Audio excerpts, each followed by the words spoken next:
Hi, it's Roger Hamilton with another of our USLIVE podcasts, and I'm very excited to be sharing the stage today with Marcus Demaria. Hello, Marcus. How are you? Hi, nice to be here, Roger. Good to see you. Yeah, really good to be here because we've had like a history over time, and we've seen the ups and downs of everything happening within the crypto market with Bitcoin, and also just how you've evolved investment mastery. So for everyone who's not yet met Marcus, he is the founder of Investment Mastery, and it began with share trading, and then it evolved into the crypto club as well. And what we're going to be talking about today, and I'm just going to share my screen for a second, but not for long, just enough for everyone to see the topic here at the moment, is Bitcoin Treasury strategies. Obviously, everyone is following along with Genius at the moment, and the fact that we're one of the Bitcoin Treasury companies at the moment. And I'm going to be going into more detail of this in a moment, but we'll switch Very the screen interesting strategy that you're doing, by the way. Really, really, really interesting. And in fact, some of the people that I listen to, some of my mentors, they're starting to mention you as well, the Genius U group. Right. Well, let's talk about that for a bit, right? If we can just switch the screen off, and then we'll just come back to it later. You obviously have been focused largely on the retail market, right? Like those that are looking to invest themselves, and of course, what we're doing is doing it now at the corporate level, and we're seeing now the idea of even sovereign treasuries, where you've got entire countries that are now looking at this too. Would love your perspective, just to jump right into this, in terms of what you are seeing, what you're hearing. And what's your belief in terms of where things are going to be going, even just in the next 12 months when it comes to these Bitcoin treasury strategies? Well, and specifically over the next 12 months, right? I mean, just taking a step back away from the treasuries and just seeing what's happening in the market. I mean, there's so many different things happening at the same time. You know, you have the perfect storm. This is the perfect wave to ride. It's just incredible. I mean, we knew it was going to be big because of the 4-year cycle, and we're in that last part of the cycle, due to the halvening, which happened earlier this year, where only half the amount of Bitcoins are being released into the market through the miners. And that being the case, there is going to be scarcity. We always knew this. We've had it. I've been part of this. Will be my third cycle. You know, it's huge. But now you also have the institutions coming in as well. That has never happened, Roger. All the other cycles were just retail. People like you and me putting in whatever, 2,000, 20,000, maybe even a bit more, you know, 200,000. These institutions are coming in with hundreds of millions, you know, well, billions. That's what you're doing, right? And some of them billions. Yes. And then you have Trump, you know, USA, US, you know, you know, I know he's a very divisive figure, but, you know, there's no doubt about it. He's the first pro-crypto president ever. And the stuff that he's saying now, being a politician, is he going to follow up? But he's already started. You know, he said he'd throw Gary Gensler out. He's out. Surround himself with these pro-crypto, pro-crypto entrepreneurs, actually, right? Yeah, Chris Giancarlo, he's the new crypto czar, if you like. You know, so it's all happening. And so these 3 or 4 things together is just, this could be, I mean, like, you know, like could be the largest bull market of them all. Certainly over the last 3, I would say. Yeah, it's going to be. I was watching one of Raoul Pal's podcasts. I think this was one he did recently with Mario, and it was all about this 4-year cycle, right? And he was talking about this 4th year being the banana zone, right? When everything goes bananas. Could you just walk through for those that might be listening who aren't aware of the 4-year cycle? And obviously, you know, we've got layers on top of the 4-year cycle because, you know, you're saying the biggest macro trend, which I agree, is the fact that we're actually seeing the collapse of fiat currency and largely the US dollar. This is something which was already predicted by Ray Dalio in 2025. This is when he said this is likely to happen. And so that doesn't mean that the US has to go down with it, because if Trump actually decides to go doon the route of a Bitcoin treasury, then you can actually, you know, have some very, very smart strategies which actually will clear out the debt and give the dollar a whole new lease of life. So like this is all on top of the 4-year cycle, right? But just share a bit about the 4-year cycle, and especially because you've been through it quite a number of times. What's been your experience every time, and frankly, how predictable that cycle is because of the halving? It's incredibly predictable. I mean, let's not forget, all of this is done by machines. Okay, it's decentralized to get, you know, greedy humans out of the way that can do stuff like Celsius and FTX and Voyager, etc., and so forth. So the 4-year cycle, as we see it, I mean, there is a chart. which maybe, if I come back, I can show this to you, where it shows very, very clearly that the first year is generally a bear, i.e. going down, and dramatically. When you said the ups and downs, I mean, we are talking volatility like you've never seen before, which most people don't like. I love. As an investor and trader, I actually love. So it goes down, down, down. Then it kind of goes sideways to... I'm just going to share the screen for a second. Yeah, because, maybe you have one. Well, there you go. That's it. Yes, yeah, the great tweet, which actually did this quite well. Perfect.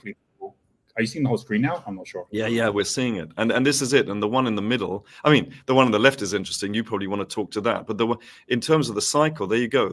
2011, it was down. Then, 2012 kind of sideways, slightly up. And then you have the start of the bull market, 2012. But it's the fourth year, 2013. That's the real bull market, where everybody comes in. And then, unfortunately, or fortunately, if you're in it, it's fortunately, then you have that herd mentality, which has nothing to do with cryptos. It has to do with people. You see the same in the stock market, where as it goes higher and higher, everybody starts, going, have you seen this? Oh my God, I need to get in. And then everybody else gets in, and then everybody else gets in. But then, of course, when that euphoria subsides, you have the opposite, and then it goes back to the first cycle. So then you have 2014, where it then crashes. It doesn't just go down. It crashes, and that's what we need to avoid. And that's why we're teaching as many retail people when to get in, but also when to get out. You need to avoid that fourth cycle, or the first one, depending on how you look at it. Yeah. Right. And that's where we're at now, by the way, just to finish the loop. So 2012, down. Then you had the next year, kind of sideways to up. It was actually quite up. Then the year after that, so last year, well, we're still in it now, aren't we? Where it's up. And next year, especially with the wave that I'm talking about, the Trump, the cycle, the halvening, and all of these, and the institutions coming in, it should be one hell of a year. Yeah. And so, what I'd love to do is, what I'm going to do is kind of break this up so that let's talk first of all about how everything that you already talk about, and you've got a global community on the Crypto Club, which we're going to get into a little bit, because that is all about how an individual can go about not just investing in Bitcoin, but understanding the entire, crypto market. So we'll get to that, and all the different ways that you explain that people can make money out of it. It's all not just about, buying and hodling. There's many, many different ways that you can actually build it. And we're going to see this, I think, massively going forward. We're already seeing it with the large companies that are finding very, very smart ways for even the largest funds to now have exposure to Bitcoin in very different ways, which are using public companies to do this as well, which I found very interesting, because it is this idea that you're taking what is probably the most centralized, money system, which is a stock market exchange, where so much is opaque and where there is so many different opportunities for hedge funds or traders to manipulate the market. That's one of the biggest criticisms for so many people. It's like, well, it's no different from going to elections and having states that have no voter ID. The same thing is happening within our money markets. And that's a real challenge for anyone who's looking to try and build value in a business, if you're getting your shares shorted and all these other challenges that companies like us have had. And then, of course, you've got the full decentralized picture of what happens when you actually can create a monetary system, which doesn't have any need for any of those middlemen. And when you actually bring the two together, which is like, well, you can go to all the liquidity, which isn't yet, but is becoming part of the whole Bitcoin story, but isn't there yet, compared to the trillions that actually move through our money markets, and say, well, if there's smart ways that the people that are playing this game can actually then get into the decentralized market, which is growing, especially when they can see the limitation on this one, that really can challenge everything. So here's what I'd love to do. Let's start with the whole corporate side and the strategies there. And then come down to how it applies to everyone who's listening. And hopefully there'll be those who are the CEOs or the CFOs listening in, where they'll find not just the first part relevant, but frankly, I think that all companies have pretty much like a obligation to be teaching everyone, and which includes their employees, how to be financially literate, right? Like, so that everyone has got smart ways that they're not just basically earning a wage, but they're actually learning things while they're on the job as well. And that's a huge part of what we're doing at Genius. Huge soft benefit, you could almost call it a hard benefit. Like every single one of my team they have to walk the talk. Now, they don't all want to, people in admin and stuff, they don't want to. But once they're in, they're like, why didn't I do this earlier? Just a quick one. I had a CFO, since we're talking about TradFi or traditional finance, I said, look, you've got it. Like, you can't be working here and not, get in. Like, we teach you how to do it. And then he came in one day and said, Marcus, I bought some Bitcoin. I said, great. And he said, and I sold it. I made 5%. I said, you did what? He was, no. That's not the strategy. Not after 5%. That's stocks, not cryptos. And he said, but I just made 5%. That's fantastic. Anyway, he then fast forward, went in with a lot more money, and he's up like 56% now, which is and that's cryptos. That's very, very different in a very short space of time. Yeah. So here's what I think is very timely for us to be able to cover this. As most people who are watching this and who are following the markets will know, Michael Saylor was given 5 minutes to present to the Microsoft board, basically why they should even think about investing in crypto. And obviously 5 minutes is a ridiculous amount of time. And he managed to stack, I don't know what it is, 60, 70 slides within 3 minutes. He only took 3 minutes of time. And he basically just ran through these slides at 3 seconds a slide. And then what's so great about this is he said, well, I'm going to make the most of this and actually open source all of it, right? So I'm going to share the slides that he shared on his X. And amazing. I'm going to cover some of the key points that he made. And we're going to talk about some of these because obviously this is what Genius is doing as well. Just the backstory for everyone listening. I saw Michael at Peter Diamandis' Minus 360, where I recorded it. It's on the YouTube channel. And this was back in April where he was saying, every company should be doing this. I don't know why they're not. And here he is, like, a company that was that $30 billion MicroStrategy at that point is now obviously more than double that. And now, of course, more are listening, including us, right? Like I was listening before, but and to be honest, if anyone says, why did you wait? It wasn't just that it took us a while to get it. It was the fact that we didn't have a board that was that blockchain and crypto savvy. Now we do. So that made a huge difference. And the second thing is clearly when you have the SEC over you and the SEC is anti anything blockchain as well as everything crypto, you just become very quiet about all of it and you just don't do any of it.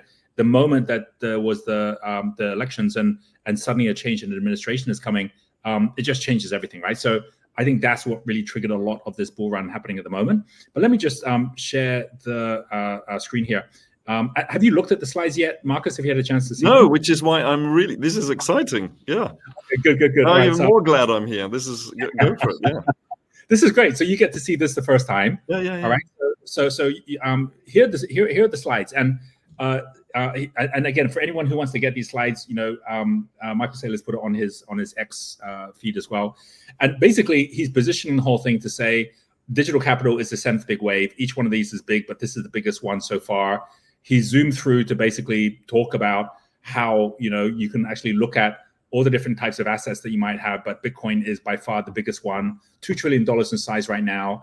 And the first thing I want to really focus at is he's making the case that 2 trillion might sound like a lot out of a $900 trillion pie, but if you look at where we're going, that moves to this slide here, which is basically a $4,000 trillion pie, which is forecast by 2045, where it will go to more like 280 trillion. That's basically like 100x. This is the reason that he's basically saying, look, I think it's going to go to 13 million by 2045.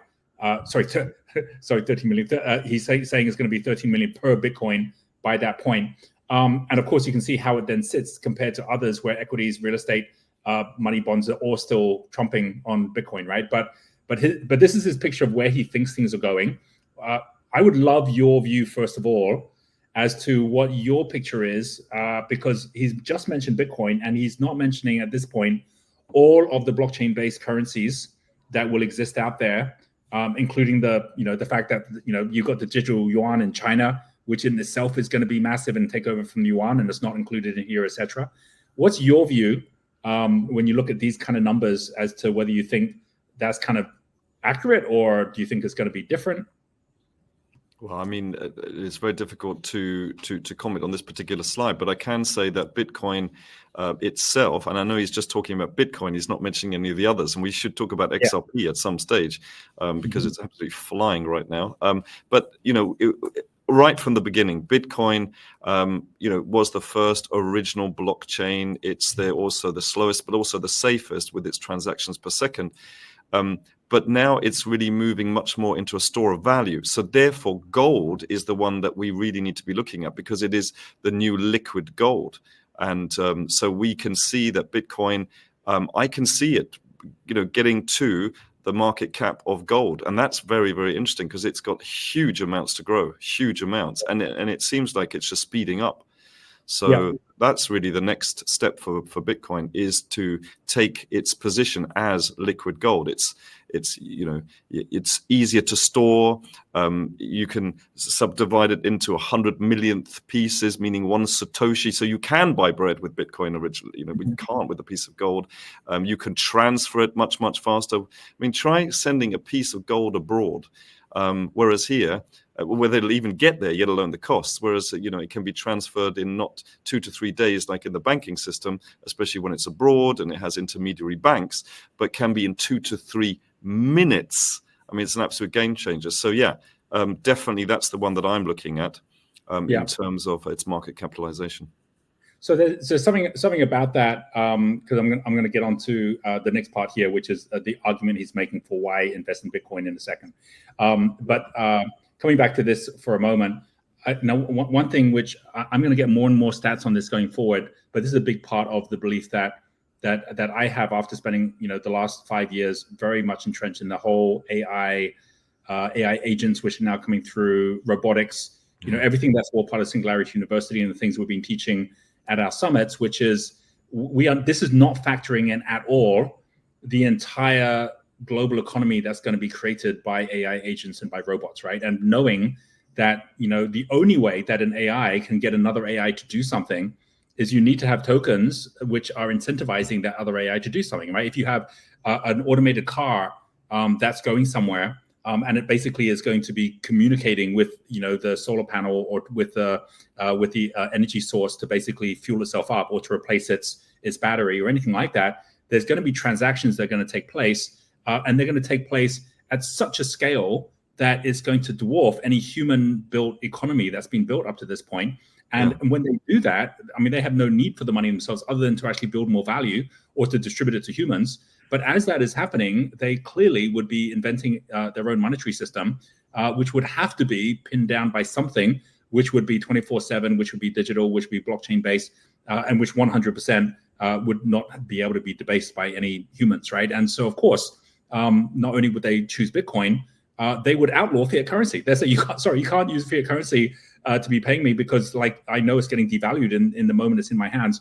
And when that happens, then we're talking about the whole thing going head to tail, where this here is talking about a human economy, but you now start thinking about, one of the things that I've been sharing and it's what I like to explain Bitcoin best. When Michael Saylor is talking about it being digital property, I don't think it's as simple as saying it's like a high rise in New York, because that high rise can be knocked down and you can build a high rise double as big. So again, you can increase the volume of land or square meterage if you actually have got a building. But if you've got land, right, that's a different thing, right? And that's a very different type of property. That's a property which is limited in size. And Manhattan is kind of interesting. Manhattan is just over 21. It's more like 22 square miles, right? And so you got these 21 million Bitcoin. And the idea that each one of those square miles is worth now in the billions and billions.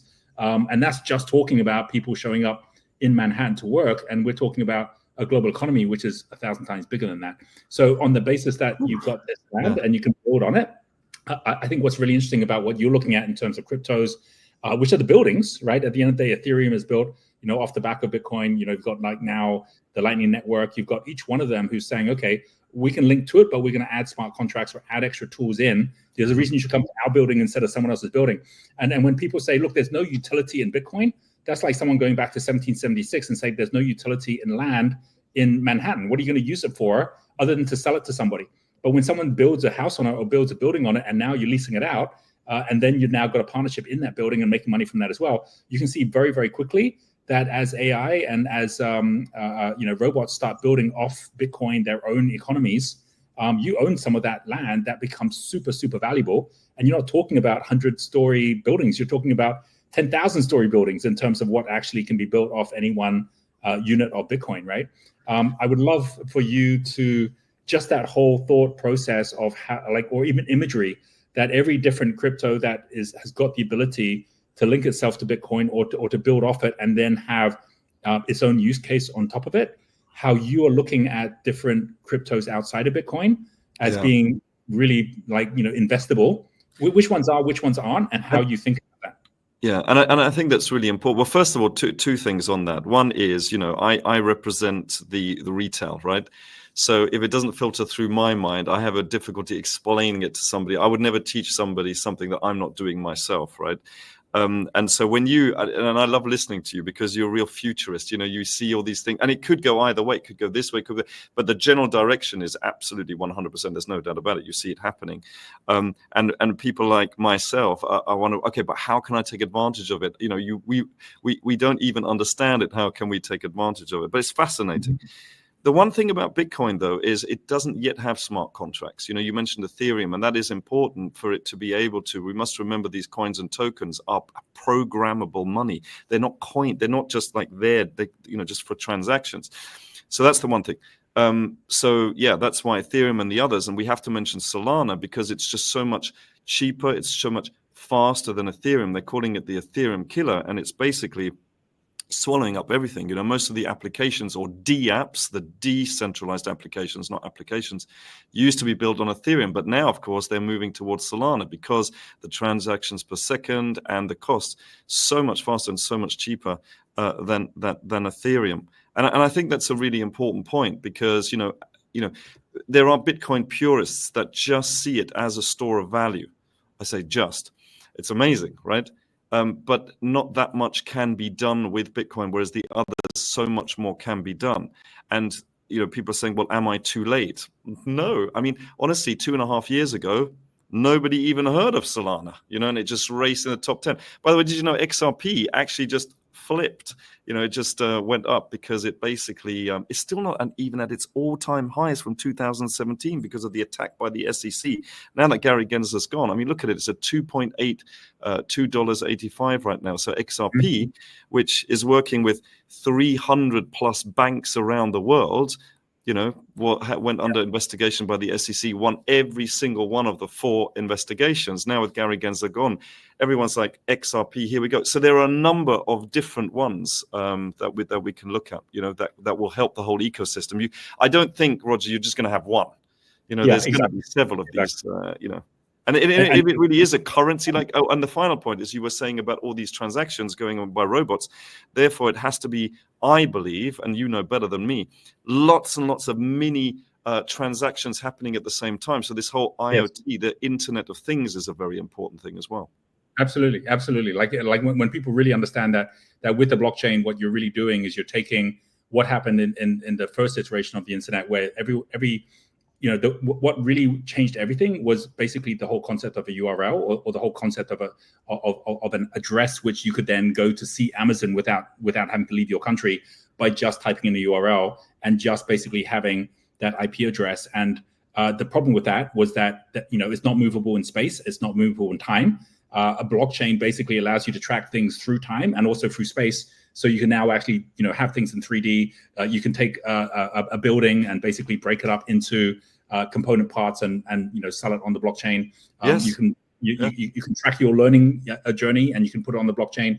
This year, by the way, the reason I shared this was we've been like dusting off what we had at the time of our IPO, which was basically our Genie Gems, which was basically the idea that why should you have education debt when you can have education credit? It's like students should be earning as they go. We built it on the Ethereum blockchain, and basically it was originally a cryptocurrency, and we had to shelve the whole thing when we went for our IPO because the SEC says no, you can't be doing this.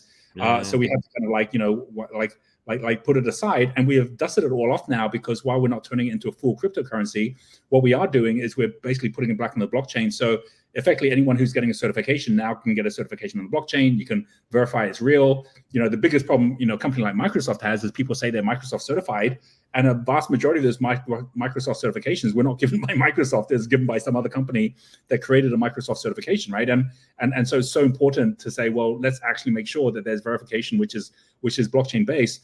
And Well, what's not only very that, if I can just jump in there. Sorry, when I teach this, I have a slide which says, how many of you have used, Facebook 10 million times, Amazon, Google, etc. Did you ever get any coins while you were performing those things? And it goes, well, no.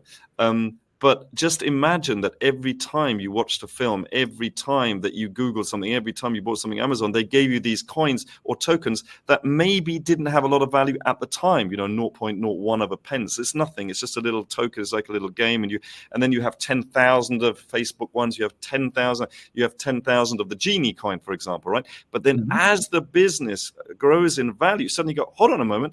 It's done its ICO here, but in the old world, it's the IPO. And suddenly your Facebook shares are worth like $200 to $300. And I've got 1,000 of those. Oh my goodness, I'm worth $200,000. And because, and I'll finish there, what I still, it surprises me every time is that we are the product. Yes. I thought when I'm using Facebook, oh, great product. No. I'm the product. You're the product. Without us, it doesn't work. So we should be given little tokens every time we use it, because quite frankly, it doesn't work without us. And it's fantastic. So it's a real redistribution of wealth, which is amazing.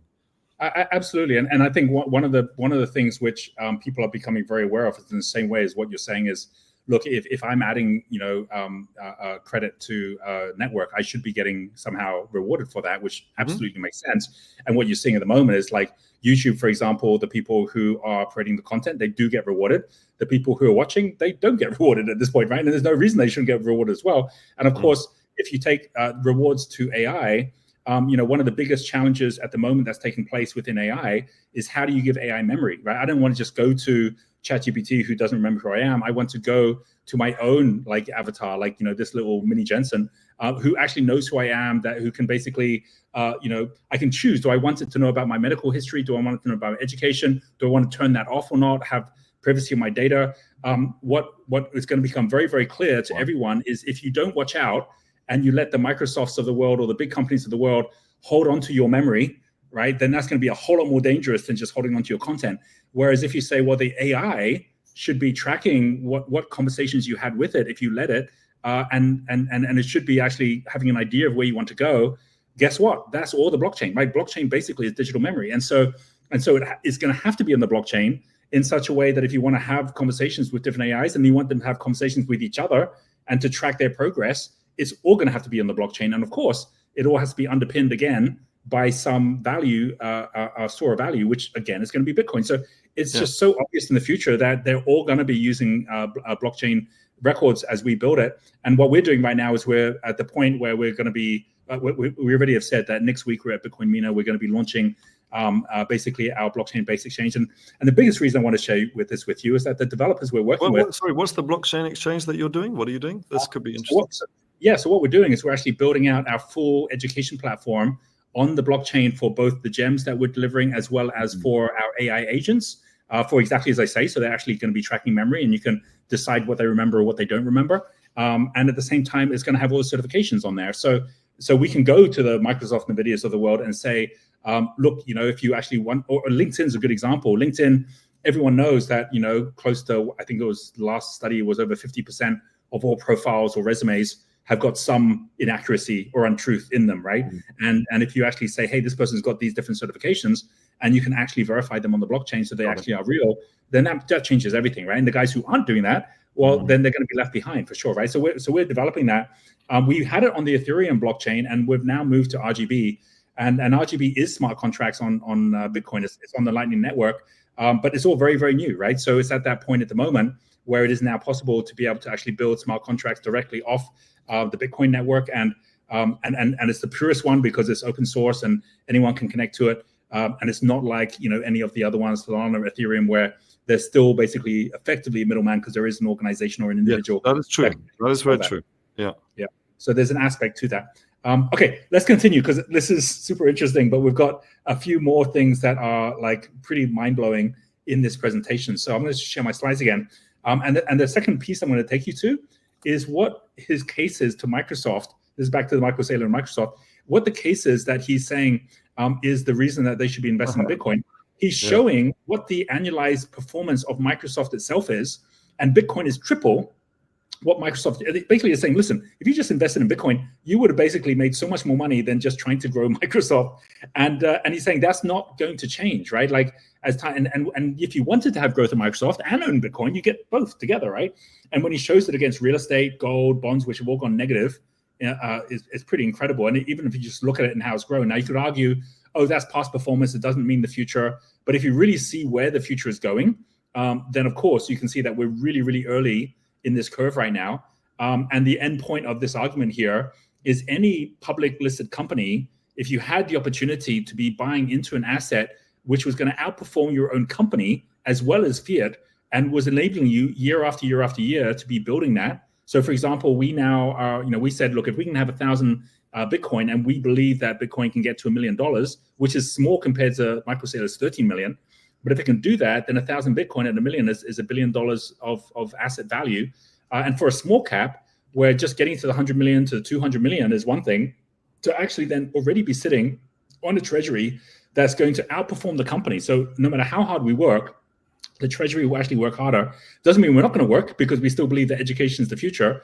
But we're not just doing it for the money anymore. We're doing it for the impact it can have, and the business grows and shareholders want to be involved in it. And the reason we became a public company wasn't because we were trying to access public funds. It's because we believe philosophically that every teacher, every student should have ownership in the structure they were building, because the current system, which they don't have any ownership in, gives them like a lot of unhappiness. Like how many parents or kids are happy with their education system today? Not many. It's because they aren't stakeholders in it. Whereas if you actually make them stakeholders, it can change everything, right? So this idea that it is now an asset which actually is outperforming other assets, I would love to get your view on that, like in terms of public companies and funds even. So this is really interesting, because when he first started, he literally said, okay, I am getting nothing here in the bank, right? If you have a look at it, I think he started in 2020, I'm getting zero in the bank. And here's something that from that point, so 2010 up to 2020, it averaged approximately 150% a year. We're talking about Bitcoin. So it was like nothing averaging 150, nothing averaging. So for him, and then, he got his whole board together, and that's why the board, and that's why it's so important that you have your new board that are more crypto, not just friendly, but actually understand it. People like Thomas Powell, for example. He's been on this for so many. It's amazing. Yeah, absolutely. But now you see, you've just brought something new to the table, which I didn't know.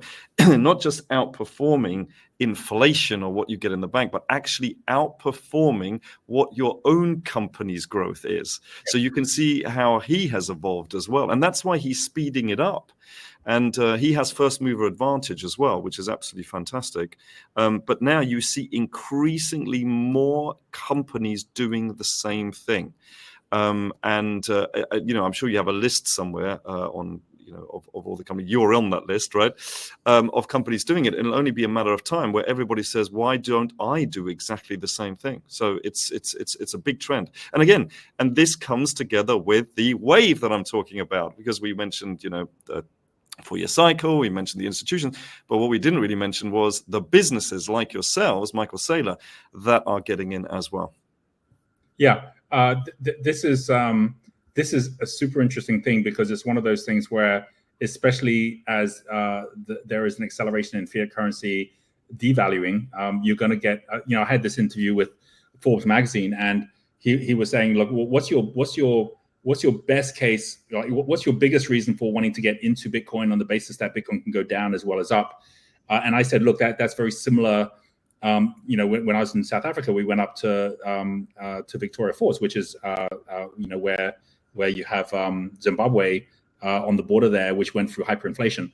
And I went through saying, well, that's a little bit like when you're in Zimbabwe and you get that things getting more expensive and you're not really sure why. And it's because there's hyperinflation happening. And unless you're actually dealing between Zimbabwe dollar and the US dollar, you probably wouldn't notice it. You just kind of know that like things are getting tougher. Right. Yeah. In the same way the slide that you showed where I talked about the cycle in the middle, on the left-hand side of that slide, I think it explains it really well visually. Because people think it's Bitcoin going up and up and up and up and up in value, but there's actually two things happening. I don't know whether you can find that slide, but there's two things. I will actually. I'll just share it here because I agree with this. and I'll just tell the story while I'm just loading this as well. I said, look, if you had someone who had a really great business but was just working hard in Zimbabwe dollars, their business is still going to go down no matter how hard they work. But if someone else said, you know what, I'm buying US dollars, and the US dollar actually has already, like increased 100x in value against the Zimbabwe dollar, because Zimbabwe dollars lost 99%, and people would then be like, what, really? Like, how's that even possible? Right. That hyperinflation has already been happening. It's this one here, actually. I'm just going to share it here. And maybe we'll just get this on the screen here too. Yeah, so the one here on the left, right, on the screen is the one where it's like, what seems to be happening, Bitcoin is going up, but what's actually happening is the dollar's going down, right? And of course it is, because if you could, buy, Bitcoin for $1 and now it costs $100,000, that's not a 100% change. That's not like 1,000%. Like that's now taking the idea of 100,000 to 1, right? Like, so basically that's US dollar dropping 99.99% against Bitcoin, right? And of course that's exactly what happened with the Zimbabwe dollar. And when that happened, those who did not listen to the fact that you should be getting into US dollar all went broke, right? All of them, no matter how hard they worked. And so when you've got like public companies that are in this whole race to basically try and build capital, and their capital keeps on shrinking at the rate it's shrinking against things like Bitcoin, we see how quickly this is not about just, I'm doing it because I'm trying to build shareholder value. I'm doing it because I'm trying to preserve capital when there's a sink that's sinking, right? Which is very why you see on the right-hand side, I mean, these are great slides, right? All in one. On the right-hand side, that is why the adoption is higher than the internet back in the 90s. That's correct. Why. Yeah. Yes, exactly. And so the speed at which that's happening is key. And some of these slides, like these are my favorite ones, where there's a precedent where we're talking about Manhattan and thinking of the entire digital economy that AIs are going. They're all going to live somewhere. They're all going to work somewhere, right? And they're going to work in this digital land, which is called Bitcoin. And when you think about it that way, it's like, holy cow, they're all coming and they're going to live somewhere, right? And they're going to have to pay somehow. And so this is going to be it. That's like a really, really important thing to think deeply about. I think the first step is a lot of companies are probably going to do what Michael did right at the beginning, which is to say, okay, I've got this money here, i.e. my profits, and it's languishing in the bank. I need to make it work for the shareholders, right? For the shareholders. Remember, he's a public company, right? So he has a fiduciary responsibility towards the shareholders, not to allow his money or their money, the shareholders' money, to just go to zero. So that's why he started doing it. But then the next step is, to do what you're doing, which is to say, well, hold on a moment. If I can borrow money at a small percentage, and I have something which increases in value for whatever reason, increases in value at a much, much higher percentage, surely you will start looking at that, and you can see that really he has grown as well in the rate and the amount that he's been doing it as well, from just the money here to let me borrow $1 billion, let me borrow several billion, let me borrow a lot, and now 42 billion is his strategy. That's an evolution of thought for sure. Yeah, absolutely. Okay, one final thing on these slides, and then we'll look at the retail investors and what they can be doing around all of this as well. Sure. This one here is, for me, is one of the most fascinating ones, right? And because it leads on to something which I've shared in the past, which is there used to be a time that you would actually invest in a company because it was in a particular industry, and it got to a point where it's like, actually, no, it's not about the industry; it's about the individual. If you believe someone like Elon Musk, or you believe someone like Michael Saylor is going to be successful no matter what, right? Like, they're going to figure stuff out, and you're now going to bet on that individual, right? That's what's happening in public companies quite often at the moment. It's like, okay, this person's going to figure this out differently. And what he's saying here is he's basically saying, listen, this is what I was saying earlier. What if you could buy a $100 billion company growing at 60% per year at 1 times revenue? What if this company was more profitable than your own? What if you could easily keep doing this every year forever? Bitcoin is a universal, perpetual, profitable merger partner, right? Like, basically, it's the money glitch, right? But more importantly, what he's talking about is the strategic options isn't just go buy Bitcoin as self-custody, right? That's obviously the purest version, which is like just take it out of the system altogether. But what's really interesting about the way that these financial institutions have built a framework around public companies is public companies have many, many, many different ways that they can either raise money or use different mechanisms to be able to actually create liquidity or limit risk. And the average person doesn't know of all those ways. In fact, when I became CEO of a public company, I had a very, very fast education. And you had to learn as fast as other people were trying to destroy value and get in there quick before you get to learn too much. And on this point, when I was going very public a year ago about the market manipulation, I had at least 24 CEOs that all came together and said, yeah, we have those same issues as well. This is the craziest thing, Marcus, like not one single one of those CEOs, not one single one is still in their position today. Either they got fired or they left or the company went bust. That happened many times. Or they delisted. Mind-blowing, right? These are, and the number, last year, there were more companies that got delisted or went bankrupt that were public companies than new public companies, right? It's just madness, right? But that's because if you don't understand all the different financial mechanisms that take place in a public company, then you have a challenge, right? But whether you do buybacks, whether you have dividends, whether you use cash flows or build the treasury, whether you actually do as Michael Saylor's done a mix of ATM. What he did originally was share buybacks as well, and then at the same time now he's doing convertible debt at 0%. All of these different ways that you can actually effectively build alpha on top of Bitcoin, but make Bitcoin your beta, right? So that becomes the absolute minimum you're going to grow at the rate of Bitcoin, and then you're going to add the extra on top. It really comes down to saying, okay, so I could put some money into Bitcoin, but I could also put some money into something which has got higher liquidity, higher volatility, which is a public company where I'm betting on the management being smarter than I am at how it can max out its value on top of Bitcoin or on top of all of the crypto economy, right? That's coming. I would love for you to share about that, because you had this same experience where people were saying, Marcus, you're teaching me how to trade in crypto, how to buy Bitcoin effectively, but you're doing it better than me. Can't you just start your own fund and I'll just give you my money? But this is actually what's happening now with public companies. Would love your just view of that in terms of an asset class in itself, Bitcoin-based companies as they grow right now.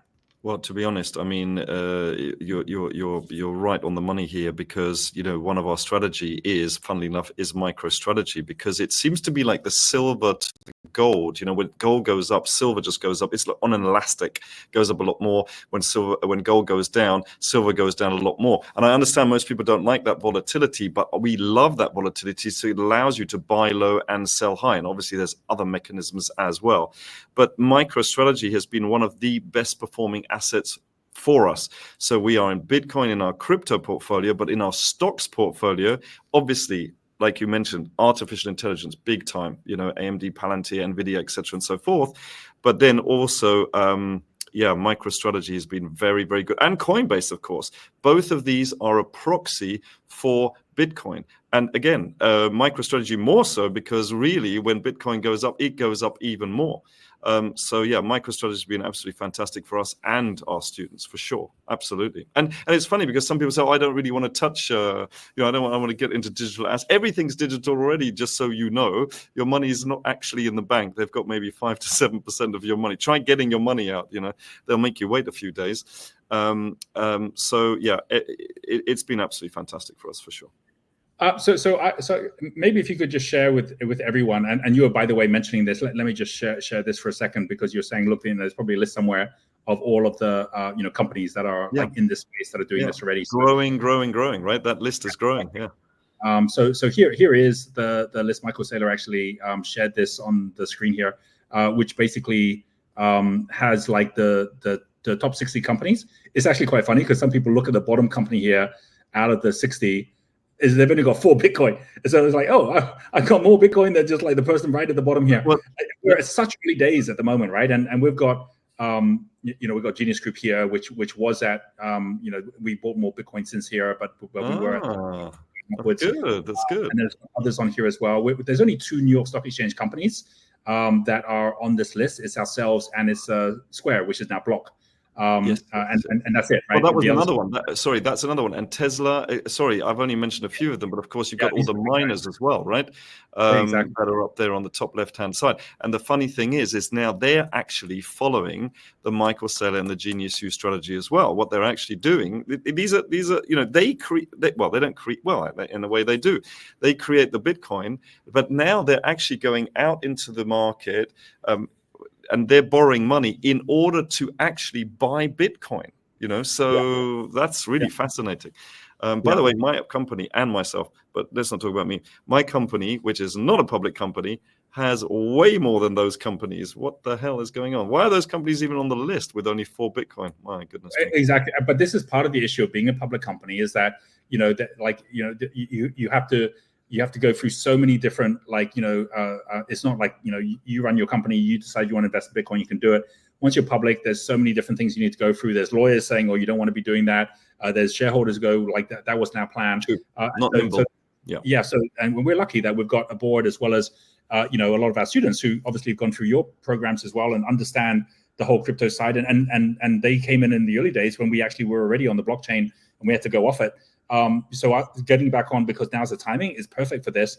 So my question for you is that maybe you can explain to everyone how you got involved, first of all, in setting up the share trading club that you have, how that moved to crypto, and your view as to where the real success will be in the future. Because I remember when we started speaking, you were like, what's really interesting is the people coming in for the share trading are not necessarily the same as the people coming in for crypto. And especially in the boom in 2021, everyone was coming in for the crypto, and then it kind of died off again when the crypto started going down. And now, of course, we're seeing you could actually be doing both with these Bitcoin treasury companies. Would love for you to just share that evolution as you've seen it. Absolutely. So I started trading and investing 25 years ago, and for the first few years was incredibly unsuccessful because we didn't have that kind of a nurturing and education. Don't get me wrong. It was people selling seminars, big groups, 500 people, 1,500 people, but not really education as we see it right now, which is what you do. Real education, deep down workshops, hands-on, experiential, etc., and so forth, which is the landscape now, or I hope it's the landscape now. And then people wanted another pillar, as well as their career, as well as maybe they had some property, and they were looking for another pillar, which doesn't take very long because the majority of the work is done by the market, right? You don't have to go out selling, you don't have to go out building, you don't have to do this. The market does the work. You press a button and 100,000 employees, let's say of Apple, go around creating products, marketing the products, selling the products, aftercare, refunds, etc., and so forth, which is wonderful. Then around 7 years ago, and by the way, I was always very like, no, digital assets. People used to say to me, what is this digital? Oh, come on. And I used to do this every time. Come on. What is it? It's not solid. Like property, like this. I always used to do the same thing. And then somebody said to me, yes, no, I get that, but why not? And it was a really embarrassing moment, Roger, because I didn't actually have an answer. What I was saying was like, what I'm teaching you works. That thing, I don't really understand it, so don't do that. And I was telling people not to do, which I regret because they would have made so much money. Oh my goodness. And I apologize for everybody out there that, hopefully there weren't too many people. But then, I thought, right, this is embarrassing. I need to understand why not. And I did a deep dive. And then I totally switched. And I thought, oh my goodness, I have been missing out on so much money. It's just incredible. Not just for me, for my students. So very, very quickly wrote a book about it, made sure it got out there for free, just started giving it to as many people as possible. It's like, if you had the cure for cancer, would you keep it to yourself? No, you'd want as many people to know about it. And this is like the cure for financial cancer, in my opinion anyway, because it's just so much faster and so much more money to be made actually than stocks, although I love stocks. But it's just a fact, you can't deny it. And so we started teaching that. And because we already had the framework of the stocks trading club, we then, it was very fast for us to build your crypto club. And then it just went from there. And it's funny because just going through to today, we used to have, not very females coming into the stocks, for example. We now have almost, I think it's like 44-45% now of females coming on, which is great to see. And we had just literally a few days ago, we had a members meeting. We had 257 people digitally, and we had 167 in the room. And then we had our awards, for the biggest trade, which was like 4,000% or something. I would never have been able to give an award to one of my students for 4,000% on a stock, maybe on a micro strategy, right? Because it's a Bitcoin proxy, but no way, like this. So people are seeing this as a real second pillar to their career and job. They're not, and I tell people, don't leave your career. You need at least two, well, actually you need three, but let's say 2 pillars. So don't leave it, but complement it, add to it in just 20 minutes a day. 20 minutes a day. The market does the work, and we're not in a rush. We do more investing strategies. We don't do this intraday buy, sell, buy, sell. Come on. People don't have time for that. They don't have patience for that. No, but let the market do the work. Michael Saylor, 4% here or 2% in the bank or an average of 150. Interesting. And let's not forget, when Bitcoin goes up a certain percentage, there are other altcoins that go up thousands of percent, and some, if you're really lucky, but that's luck, that's speculation, could go up hundreds of thousands. My record is 31,000%, which means that, well, I put 2,000 in, but if you put 100 in, then that's 31,000. If you put 1,000 in, that's 310,000. That could really help or change people's lives financially. So that's what we, and I know it sounds like, oh, it's all speculation and stuff like that. That is not what we do at all. In fact, not at all. 25 years of experience. I'm not going to just jump on the latest thing just because. No, these are real strategies formulated over 25 years, which just happen to work even better in cryptos because of the volatility. Yeah, which everyone hates. I think one of the things I really, really like about the way that you go about teaching this, and what's really great as well is the number of people that are coming to you who are doing this for the first time. Like many of them are like 40 years old, 50 years old, and they're like, okay, where do I even start? And if I go and join one of those Telegram groups of all of these guys that already understand crypto, I'm not even going to ask a question about it and you can just go through every single step. Like, how do you set up the account? How do you set up a cold wallet? Why you should be doing it? What should be the way you should be thinking about meme coins versus Bitcoin and all of those different aspects in such a way that you have to teach it that way. This is what we're doing as well when it comes to, we've got like a queue of people who are CEOs, CFOs who are going, okay, talk me through your strategy. What did you do? How did you do it? And it's quite amazing how quickly things that you didn't know, once you know it, right, then suddenly you forget that other people don't know that thing, right? So it seems obvious. It seems obvious, but of course it's not. Yeah. And this is the biggest thing for most people is they're going, I get there's something happening, and I get exactly as you said, the reason I'm not doing it isn't because I can't learn it, is because I don't know where to start in terms of that learning. That's right. Actually getting into this whole mode where education today is about much, much, much more than basically just trying to look smart. It is about being okay looking dumb and not knowing, and actually getting the answers as you go. But then also knowing that we're so early in the game, you're going to see new perspectives or new things. Like when I say, oh, it's obvious that in the future all certifications will be on the blockchain, then you say, well, why has no one done it yet, right? And it's because we're so early in it, and because there have been situations like regulators who don't want to see this happen, or universities who don't want to see this happen, right? And you realize, well, we're moving to a whole new decentralized world. But those centralized powers are all going to be falling over anyway, right? Absolutely. I mean, that's just education, because earlier you mentioned, voting and things like that. I remember not in this election cycle, but the one before, Cardano approached Trump and said, hey, we could put everything on the blockchain and you don't have to have these stupid recounts. Oh, look, we found a couple of ballot boxes. Oh, how did we miss those? Really? And that's all going to go on the blockchain. But of course, people don't like change. It is the next evolution of money and most things, to be honest, right? Not just money. We always talk about money and finance and stuff like that, but it's, like you said, everything's going to be on the blockchain. People don't like change. So of course it takes but then, and that's where we are right now, right? We're at liftoff, and Trump is going to help that. We had Simon Dixon, who set up Bank to the Future, and actually he came, like in the same way you've been a speaker at our summit. He was a speaker at our summit in I think it was like 2013, 2014, exactly 10 years ago. And I'm connected with him on X, and I'm like, hey, like let's talk again. He's like, oh yeah, I haven't spoken to you for a long time. Let's do it. And now he's like living in Isle of Man, multi-millionaire with his Bitcoin investments. And so I messaged. We have a WhatsApp group with our board. I messaged Thomas. I'm like, hey Thomas, remember Simon, right? Because I think it was through Thomas's network in England they got connected. And he goes, of course I remember Simon. He came and spoke to us in like 2011 when Bitcoin was $3, whenever that was. And it says, and everyone says, well, what's your suggestion? He goes, just buy 10,000 of them. You can all afford it. 30,000, right? You guys, entrepreneurs, CEOs, just go buy 10,000. And of course, Thomas goes, and of course, none of us did, right? And now, of course, yeah, that's no, I get it. Yeah. That's like $1 billion, right? That would have put 30,000.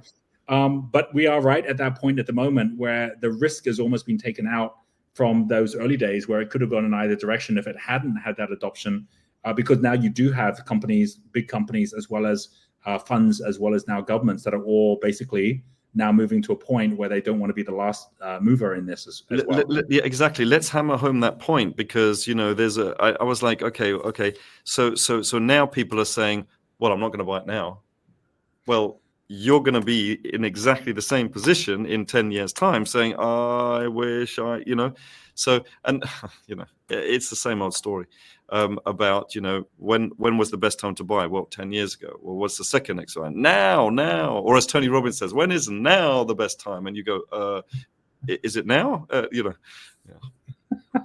Yeah, exactly. It's actually very interesting when you think that today, a ton of gold is what, like 50,000 euros, 50 million euros, or whatever that is, 60 million US. And you think, there was a time when gold could be bought, like a ton of gold could be bought by an individual, no more. Like how many people are going out just buying a ton of gold? Sure. And that's what Bitcoin is going to be like in the future, I believe. Is people are going to look at it and see this insurmountable thing to own one Bitcoin. And we're at that moment, like you say, just at the very, very beginning, where it's still in the reach of people, or at least like even a percentage of a Bitcoin can make a huge difference. And do what you can. It's not like, you have to buy X amount. It's too much pressure, but it's get in the game. So when just how much have we got? £100, whatever it is, right? Just get in. Once you're in, and then you want to understand it more because you're in now. You actually have skin in the game, literally. So therefore, yeah. And it's funny because the treasuries and things like that, and the country. If the US really remember, Germany sold theirs, right? They sold all of theirs. That was a big mistake. They have missed out on so much just over the last few weeks, yet alone months. If Donald Trump really does do what he says, and it looks like he is, just kind of have this focus group, focus on regulation, which everybody needs. He said in the first 100 days on, what did he say? I'm trying to quote him, something along the lines of, and actually regulation written by people who are not against you, right? Neutral would be good. Neutral would be fine, but actually it looks like it's somebody who understands it and is for. And if that really does happen, and he really does have this national treasury, other countries are going to follow, even though El Salvador was first. Let's not forget, El Salvador was definitely first. Yeah, really looking forward to the Bitcoin Mina, where we've got like the couple that created a lot of the whole strategy in El Salvador, and seeing now basically like you've got these individuals that are now being brought into the White House, and the same's happening in governments all around the world, where they're like, okay, we're going to just get close to this whole new economy that's coming our way. Let's finish off, because it's been fascinating as always, and it will be great for those who are listening to really understand. While we've taken a position as Genius that we're a public company, we're going to have a Bitcoin treasury. Frankly, every startup can have a Bitcoin treasury and can be a Bitcoin treasury company. Every company, every one-man show can be the same, right? Everyone can do it. And it's a mindset shift, which is, if I have anything extra, putting it into something where it could actually then grow. If the likes of all of these experts and all of these Bitcoiners actually believe it can grow to that, that I then know I can't say, well, I didn't know better, right? If I had a Zimbabwe dollar and I could see it was going to drop, and people said it's going to drop another 99%, if I don't... this is what most people don't understand. Now, we've got to make that point, right? So when something drops 90%, people go, oh, well, it can't drop much further. What are you talking about? It can drop another 100%. Yes. And people are like, really? Well, yes, it can always drop more, Really? Some people have said that. I can't drop much further. Oh, wow. Okay. Right. Yes. Yeah. And this is the biggest I think stress level. As many entrepreneurs, you're always in a chase, you're always in a race for more or for something. And when you have something which is just growing, right? Like this changes everything. Like a lot of the wealth in Europe happened from landowners who basically just happened to be at the right place, right time to own that land. And then as basically, cities got built on those lands, suddenly their land became very valuable. And they could do what they wanted with their life, follow their passions, follow their purpose. And the money really took care of itself. we are in a position right now where everyone can be landowners, right? All of us can basically have a bit of Bitcoin, which then basically, as this whole economy gets built on Bitcoin, which it will be. If you say, what else would AI build, right? That, of course, this is what they would build, right? That there's no other choice, right? So off the back of it, the fact that it's already here means they're just going to adopt it, and that's when I think everything's going to start to shift at a totally different scale from where it is right now today as well. Bitcoin is the safest, right? So if people say, well, I'm not sure. Well, you don't have to buy. There's millions of them, right? Most of them are scams. These cryptos, there's just a money grab by people. But stick to the top ones, and really, Bitcoin is the one, and the rest is a little bit of, well, let's put a little bit in here. But Bitcoin is the one. I mean, that's my biggest position, right? And then Ethereum, Solana, etc., and so forth. But let's also not forget that there are other ones.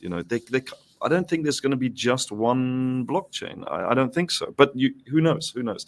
But yeah. And the other thing is, don't have that pressure to say that all the money that you have. I didn't put all my profits from my company into Bitcoin, but I did regularly every month, and I'm glad I did. And I hope you don't mind me sharing, or anybody listening mind me sharing. Last year was quite challenging for us in the education space.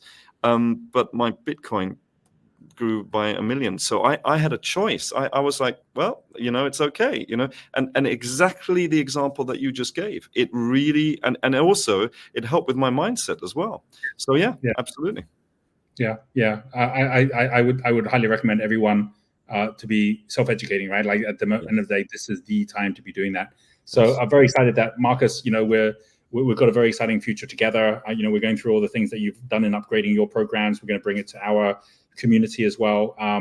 And next week, we're going to be in Abu Dhabi for the big Bitcoin exhibition there. And we're going to be running a similar podcast to this, but it's going to be live. And it's also going to be our investor meeting, right? Where we're going to be talking about pretty much what I shared with you, the whole blockchain-based platform that we're now building, which is going to be very, very exciting.